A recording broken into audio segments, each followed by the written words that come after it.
Hello all. So today is the second episode of my series about scams, online safety and privacy, and how to protect yourself, and also how to share the information to help and protect others. So in the first episode we covered email scams and the various tools and methods that they employ, the reasons behind it, and some of the ways that you can protect yourself and also spot a scam. Today, looking at text scams. So these are scams that are sent via text message. They are similar to email scams, but they are just simply sent by a different messaging medium. Now, once again, the reasons behind these scams are very much financial, or for the means of collecting information about you as a person, or collecting information about your online accounts. Now, this doesn't make them any easier necessarily to spot or any easier to avoid. They are still very much clever, or some of them are clever, some not so much. Some are still quite obvious, as it were, but there are a few things that we can look at to try and make sure that we are keeping safe and not clicking on things that we shouldn't be clicking on. Now, text scams, as mentioned, work very much the same way. They incite you with some form of offer or deal. They lure you in using that method of, "Oh, I want something." Now, they're not necessarily as common as email scams, I would say, but they do still occur.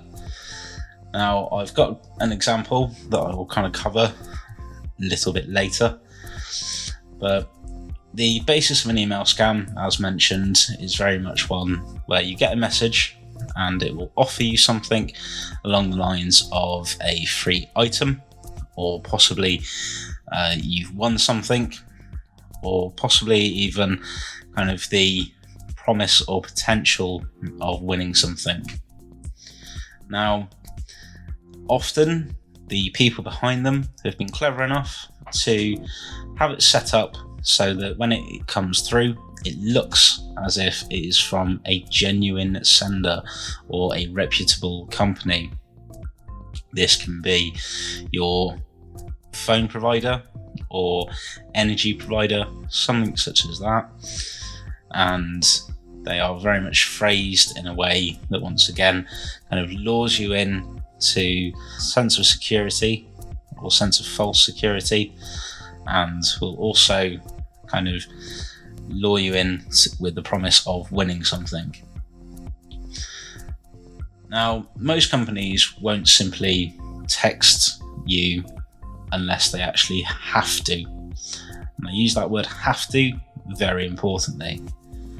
Most companies don't just text you willy-nilly unless you've signed up to offers and deals and promotional material, but quite often anything such as that is sent via email as opposed to via text message, but it does still happen. Now, quite often when you get these messages through, they, as mentioned, they show as a legitimate company, but they won't be.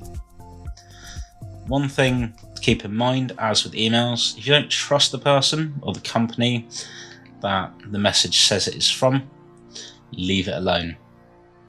If you do get a message from a company, look into the number that it is being sent from.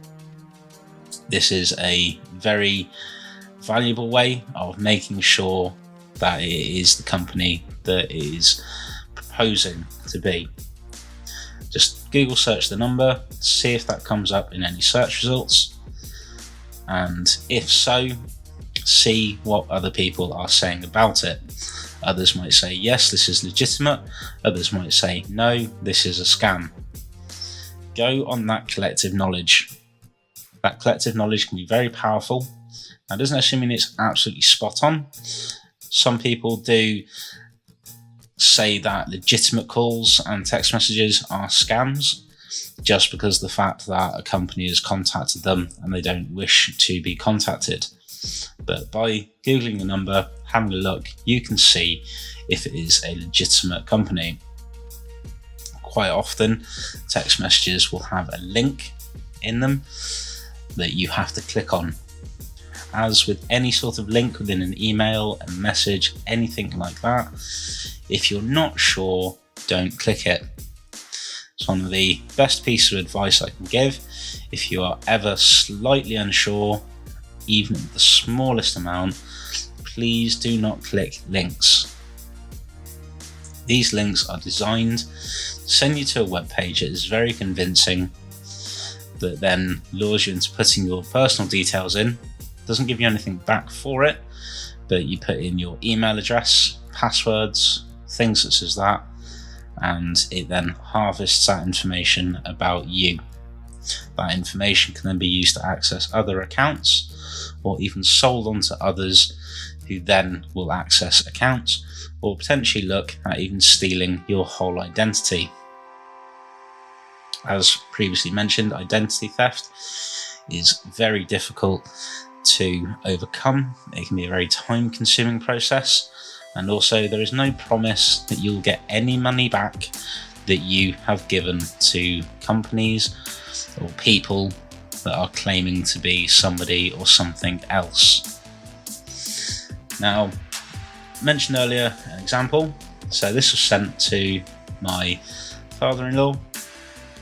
The message goes, one of your mates recommended you to receive a free lottery card. Claim it now. There is a link underneath.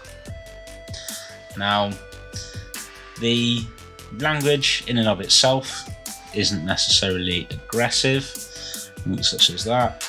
It's in fact quite the opposite.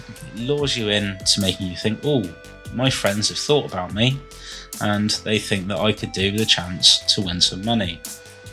As mentioned, that potential promise of money can be very strong, especially depending on somebody's personal situation.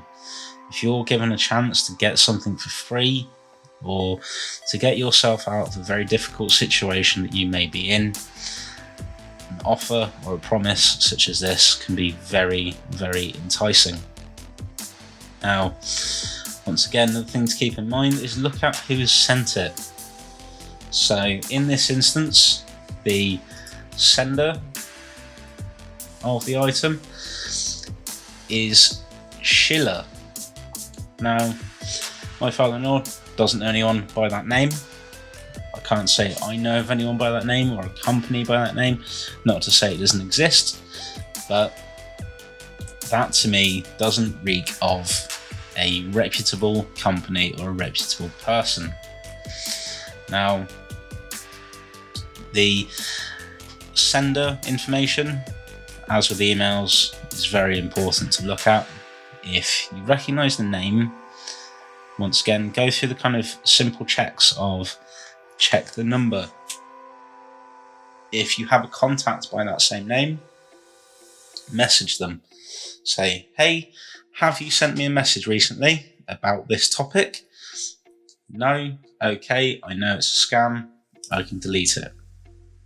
If they have, kind of maybe ask them why they've done that, or if their phone has possibly been hijacked in some way, shape or form, you're then making them aware of the situation so they can look into it on their side. Another thing to always double check as well is spelling and grammar. Now, I will admit myself, my spelling and grammar is not perfect, but if, for example, you were going to put together a message that you were going to send to somebody such as this, surely one of the first things you should be looking at is your spelling. Now, the example in question, the word lottery, the L and the O are capitalized. That, to me, once again, screams of, not quite right there. Also, the word recommend has a hyphen in between the E and the C. Anyone will know that recommend is one word.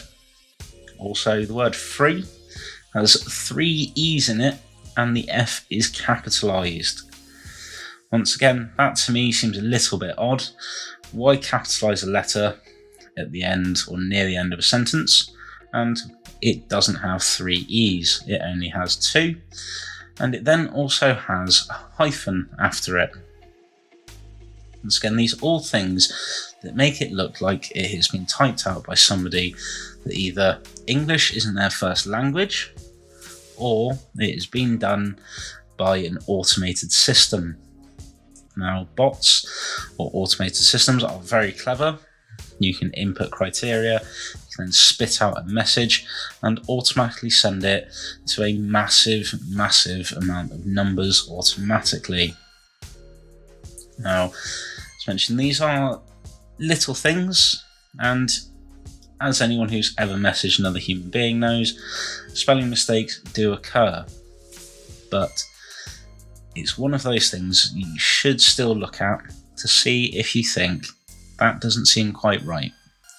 Especially if it's pertaining to be from a large company. So, for example, if it was to be from a shop, then you would think that somebody on their social media team would type the message out, maybe have a colleague look at it and proofread it, make sure it's okay, run it through a spell checker, run it through a grammar checker, before actually hitting send on it.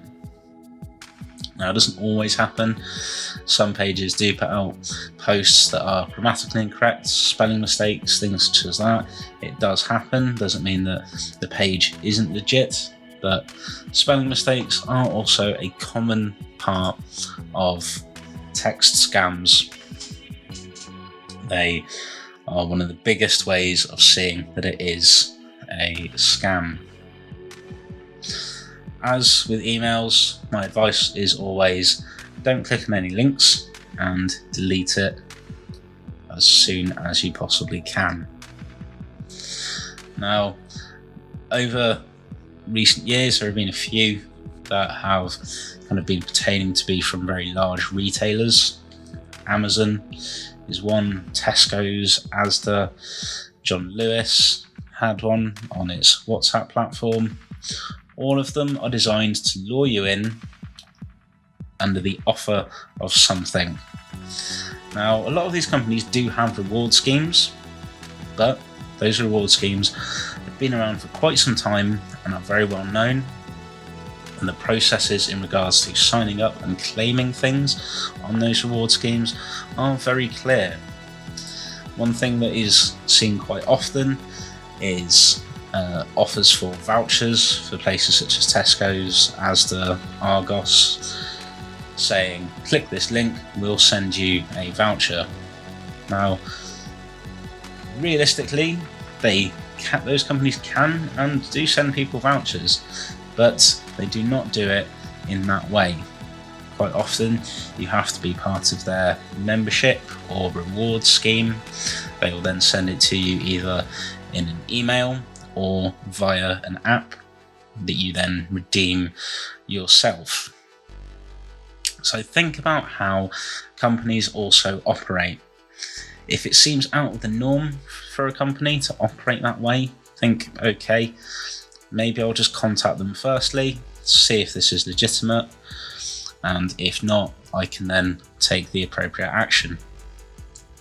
So again, companies would much rather you speak to their customer services teams and actually discuss your concerns, or even report scams. Companies do rely upon the general public to report scams. And as mentioned, John Lewis had one that was operated via WhatsApp. It was reported to John Lewis not long after launch of one of their messaging platforms, and the company then took the appropriate measures to make sure that customers were made aware that it was not legitimate.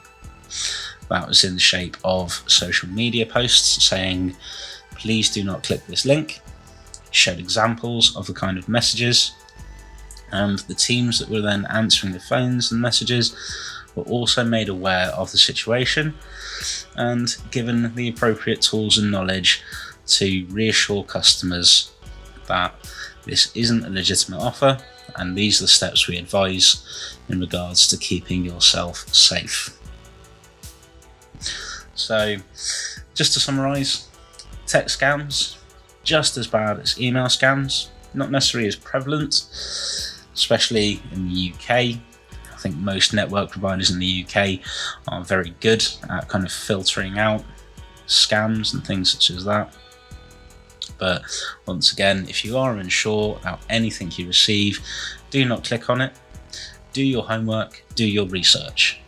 Check the sender, check the spelling, check the number, and if needs be, contact the company directly if it is a company that you know of and you trust, and speak to their team.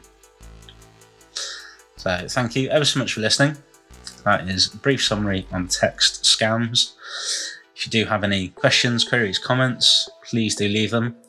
And I do hope you enjoy the rest of your day and you do keep safe. Bye.